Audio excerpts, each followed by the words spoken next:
In principle, the romantic nightingale should not wake people up at night. In principle, it sings in private. I quote Shelley. A poet is a nightingale who sits in darkness and sings to cheer its own solitude with sweet sounds. Now, if you take this literally, the poet cannot claim any copyrights. He just sings for himself. Anyway. This kind of privacy, the sacred, sanctuarized privacy of the self, is not at all something that Emmanuel Hocquard or any poet of his generation or my generation cherishes. And to this kind of privacy, he prefers the privacy of the private investigator, the PI, the freelance detective.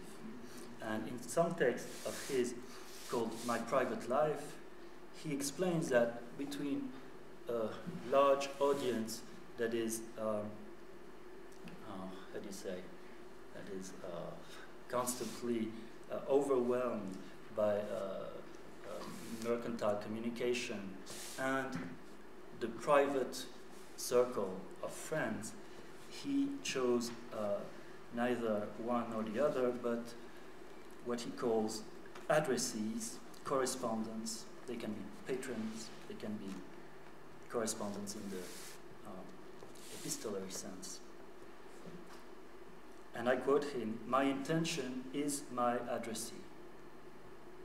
A book which can be read as a letter to a friend escapes literature."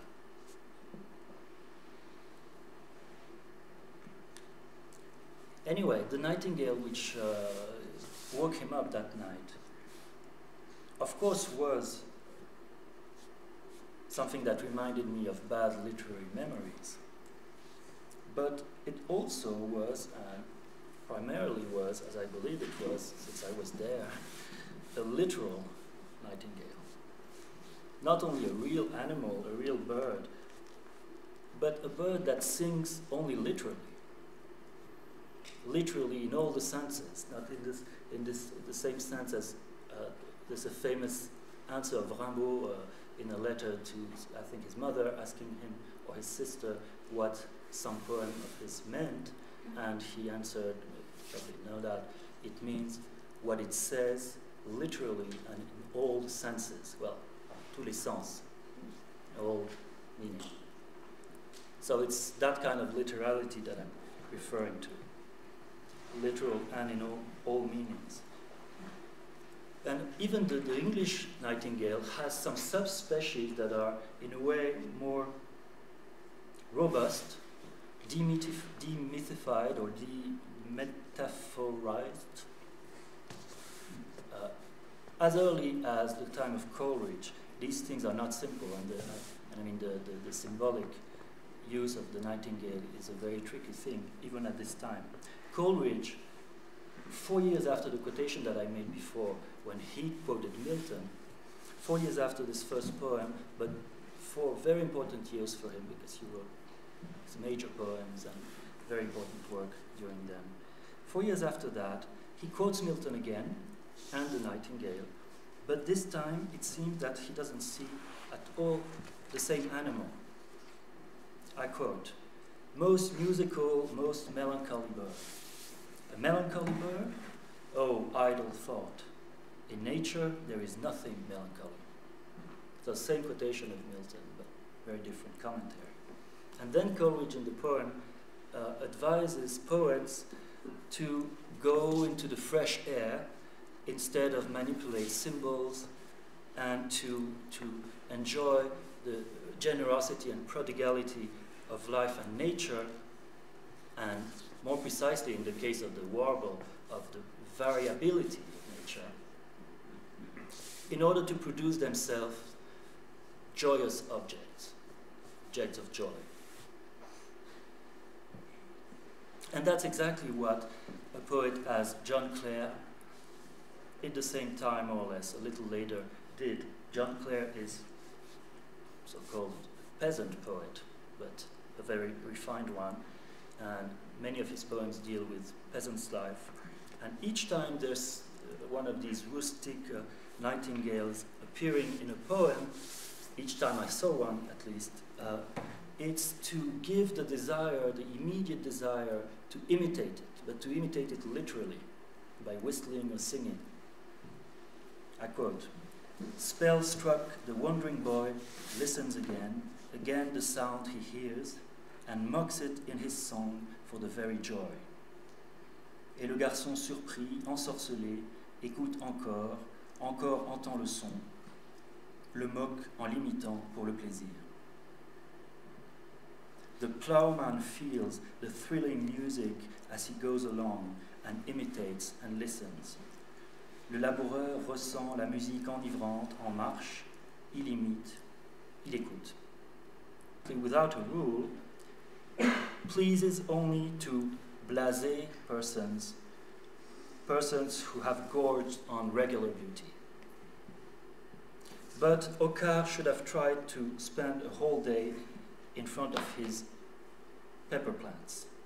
He would have noticed that understanding, when regularity gives it the order that it's looking for everywhere, cannot maintain its attention on the object and only constrain the imagination.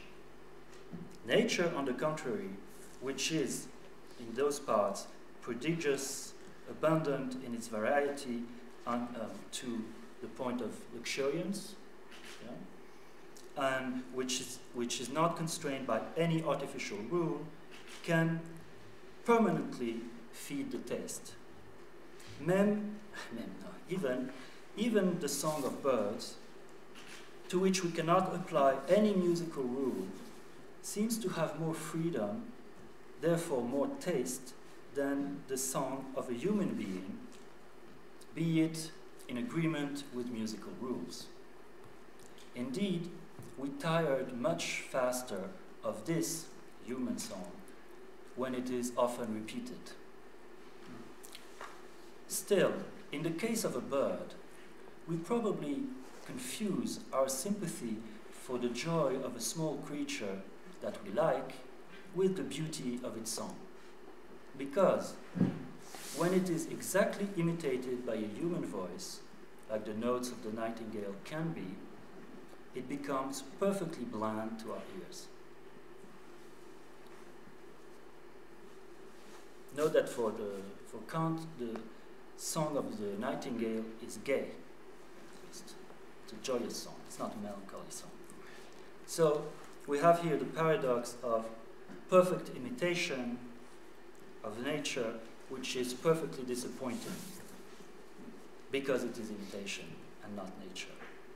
And this paradox is also the core or the center of a tale by Hans Christian Andersen, which I will summarize briefly.